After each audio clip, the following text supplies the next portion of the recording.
There's one photograph almost everyone can picture without even trying. A pink swimsuit, a knowing smile, an image so iconic it helped invent the entire idea of the modern supermodel. Millions of people know that picture. Almost none of them know the story of the man she loved most, and what loving him actually cost her. Cheryl Tiegs grew up in a working-class family in Minnesota before her family relocated to California, where a teenage modeling gig for a swimsuit company quietly launched a career nobody could have predicted.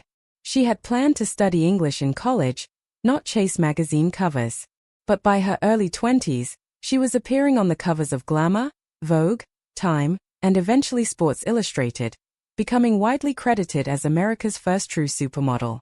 Her 1978 Sports Illustrated cover became one of the most recognizable images of the decade, cementing a level of fame that few models before her had ever reached. Fame built as much on that single image as on years of steady, disciplined work in front of the camera. Before any of that, she had already lived through one marriage that quietly taught her something about the cost of ambition. Her first husband, advertising executive Stan Dragotti, once warned her that she'd get restless if she stopped working. She has since said he was right, and that giving up modeling for domestic life left her bored within her own marriage. A small, honest admission that reveals how much her career meant to her identity, even at the expense of stability at home. At the height of her fame, in the late 1970s, Tiegs traveled to Kenya on a magazine assignment and met photographer Peter Beard, a charismatic, adventurous chronicler of African wildlife who lived a life entirely unlike the polished world of American fashion. She fell for him quickly and completely. They married in 1981, and for a while, it looked like the kind of romance tabloids couldn't have scripted better.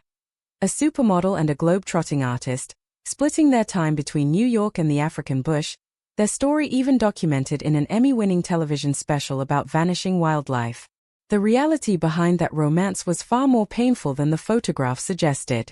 Tiegs has since described the relationship candidly, saying it swung between genuine tenderness and real cruelty, days of closeness followed by Beard's disappearances for stretches at a time, and behavior she has directly characterized as both physically and emotionally abusive. The marriage collapsed after only 2 years, ending in divorce in 1983. It was, by her own account, one of the most painful chapters of her life, not despite how much she loved him, but because of it.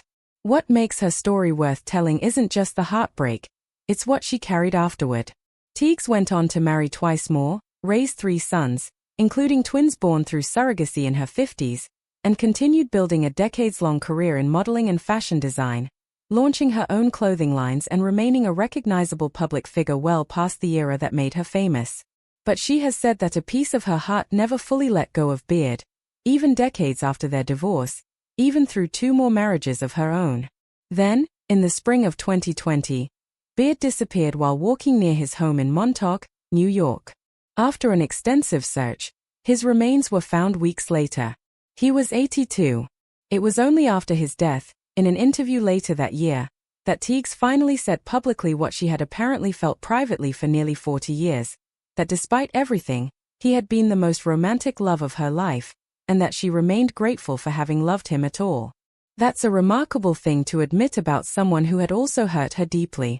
It doesn't erase the abuse she described, and Tiegs has never suggested it should.